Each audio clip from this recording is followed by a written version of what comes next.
Olá pessoal da Cultura Pocket, me chamo Michael e aí eu estou atualizando aqui as minhas leituras da semana, que na verdade são 2 semanas. A primeira delas, eu estava lendo esse livrinho aqui, tá? A Bíblia não é um livro sagrado, O Grande Engano, do Mário Biglino. Bom, o que eu posso dizer para ele? Como estudante, né, da área de pesquisa de ciência da religião, sou formado na área. O livro é muito interessante. Ele é um linguista que já trabalhou há mais de 30 anos com o hebraico antigo.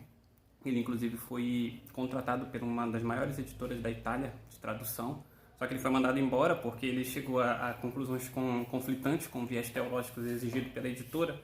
E aí ele decidiu, por ele mesmo, né, por conta própria, publicar as suas pesquisas. Esse é só dos livros que ele tem muitos outros livros. Esse, na verdade, a gente pode dizer, como ele mesmo coloca durante as escritas, que é uma palestra sobre o teclado, ou seja, é um resumo de todo o trabalho que ele fez usando especificamente as traduções originais de textos antigos e outros autores, rabinos, e uma referência bibliográfica que consta no livro, inclusive, sobre o Antigo Testamento. E aí, qual é a noção que eu posso colocar para vocês de forma inicial? É que ele evidencia, através dessas traduções antigas, que a Bíblia ela não é um livro sagrado, né? Porque o modo como a gente lê ela, né, faz ela ser sagrada, ou seja, ele consegue separar, deixar bem claro que existe duas vias de leituras desse livro. A via teológica, que é usada em termos que foram usados na tradução para justificar a existência das religiões, principalmente do judaísmo e posteriormente do cristianismo, e você tem uma leitura um pouquinho mais contextualizada dentro da tradição daquele povo, que era uma tribo, né, que vai ser formada e dar o nome aos judeus hebreus. Então ele prova através disso que o que a gente acha que é um deus ali no livro é na verdade um líder, né, ou um possível colonizador, um conquistador, que assume uma região e esse povo e decide, por assim dizer, tomar conta de todos os outros territórios.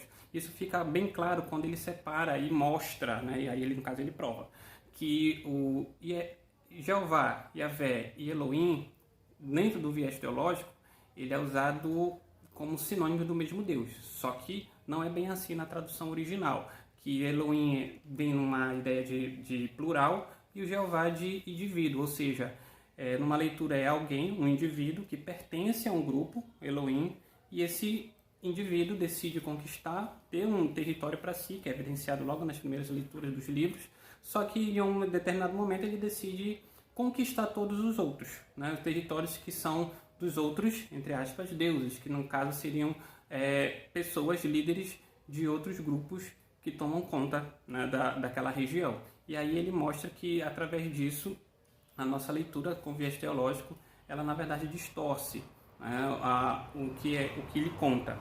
Resumindo, para ele a Bíblia, assim como a Odisseia, né, do Hesíodo e Homero, ele é um livro de conto épico, né, das nações.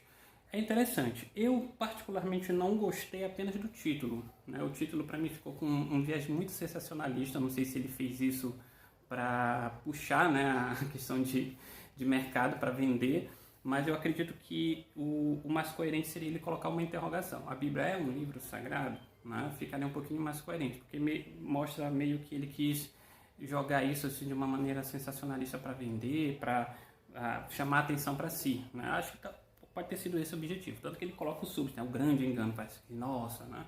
Mas assim, com as minhas pesquisas da área de ciência da religião e teologia, tem um outro teórico muito bom, que é o Ehrman, que também já segue as mesmas conclusões que ele, né? E aí fica do objetivo de quem vai ler, né? Se você ainda tem essa questão muito apegada às suas próprias crenças, você com certeza vai ler, não vai acreditar nessas coisas que estão aí, né? Porque você não vai querer distorcer o que você cresceu acreditando, mas aquele que tem de mente aberta, acredito que vai ver uma outra análise. Eu vejo como muitas coisas coerentes, principalmente das leituras que eu tenho da civilização persa, que eles tinham essa mesma noção com o rei Xerxes, por exemplo, né? Ele era considerado uma divindade, né? Isso é até visto de uma forma bem superficial naquele filme O 300 de Esparta, em que ele era colocado, ele só andava no carro, ele nem pisava no chão, porque o pessoal achava que por ele ser perfeito, uma divindade, ele não pode se sujar com o terreno imundo. Inclusive tem algumas passagens bíblicas que se assemelham a essa descrição, tá bom? O livro, que eu já estou no finalzinho, eu só não terminei por causa de um jogo aí, que é o Animal Crossing, que tomou todo o meu tempo, eu fiquei viciado nesse jogo. E aí, mas eu já estou para terminar, que é esse aqui, né? O Segredo dos Corpos, da Dark Side. E ele é muito bom, eu gostei pra caramba, porque fala sobre a história de um dos maiores patologistas forenses dos Estados Unidos, o Dr. DeMaio.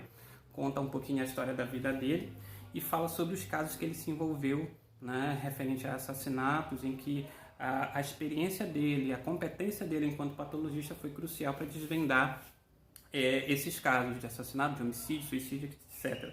E os detalhes são interessantes. Ele, além de mostrar a história da própria patologia, como ela se desenvolveu nos Estados Unidos, vindo da ideia do que era um coroner, né, que eu achei muito interessante isso, que o coroner seriam pessoas que trabalhariam na análise dos corpos, né, na detecção do pós-mortem, só que eles eram basicamente sem informação alguma, eles eram apenas indicados politicamente para o cargo, né, para tentar resolver esses crimes. E só depois, já agora no nosso século, né, em 1930, 20, que começou a surgir a profissão mesmo dentro da área da medicina legal, que é o patologista, que vem do pai dele, né? Ele fala um pouquinho do pai dele e depois trabalha ele enquanto narrativa dentro dos casos. E é maravilhoso. A leitura, apesar de ser um pouquinho crua e é recomendado apenas para quem não tem problemas com esse tipo de texto, né, de mostrar a questão dos corpos, detalhes, essas coisas todas, ele é muito interessante. Eu gostei muito, estou gostando, acho que eu estou nos 2 últimos casos do livro, né? E aí essa abordagem dele mostra esse lado mais científico, mais filosófico também, porque ele trabalha muito a ideia de como as pessoas são. Um dos casos que me deixou assim bastante impactado foi o caso de um assassinato que aconteceu entre um jovem negro e um rapaz que fazia vigilância no bairro. E devido ao caso, né, que foi basicamente o rapaz que atirou no jovem negro foi acusado de racismo, etc. e tal, teve toda uma bomba midiática acima disso, né, a questão das emoções afloraram muito, e com as análises do DeMaio provou-se que a verdadeira causa da morte foi o próprio preconceito de ambos, né? Do jovem que achava que o rapaz estava perseguindo ele, mas na verdade ele não estava, e do rapaz que viu ele como um possível bandido, né? E eles entraram em conflito e acabou tendo essa tragédia. Então recomendo bastante esse livro. E o outro livro que na verdade eu já li, né? já tinha lido há muito tempo, fiquei viciado nessa leitura. Nós vamos ler de novo, que já é uma propaganda para o nosso grupo de leitura coletiva, que é o Argo, né, do Antônio Mendes. Ele infelizmente faleceu recentemente. E esse livro aqui é sensacional. Por quê? Porque ele basicamente mostra um caso envolvendo a CIA e ele, porque ele na verdade está trabalhando a própria história dele enquanto trabalhava como agente secreto na CIA, de resgate no Tirã, né, na década de 70, se eu não me engano, 70.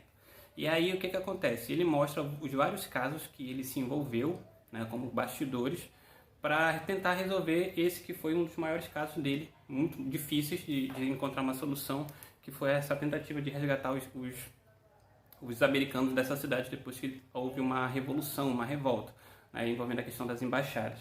E aí é muito bom esse livro, gostei pra caramba desse tema. Ele também mostra, assim como a outra leitura que eu mostrei para vocês aqui, do DeMaio, ele mostra como o lado profissional dele foi crucial, essa questão da experiência profissional. Mostra também as versões mentirosas que Hollywood propaga sobre o que é um agente secreto. Então, por exemplo, o agente secreto dificilmente vai ser aquele que a gente vê como o James Bond da vida. Na verdade, a gente pode até ter já entrado em contato com algum agente secreto, ter passado por ele, e a gente nunca vai saber o que ele era, porque esse que é o objetivo do agente secreto, não ser descoberto, é passar por alguém que dificilmente seria um agente secreto, né? Uma das partes do livro que ele mostra isso foi numa missão que ele fez num parque, em que ele teve que ser um pipoqueiro, né? Então ninguém vai olhar para um pipoqueiro e achar que ele é um agente secreto, né? Então é muito bom esse livro, recomendo, né? E para vocês que ainda não leram e quiserem participar do nosso grupo coletivo, da Cultura Pocket, né? É só entrar e a gente vai se divertir. Argo.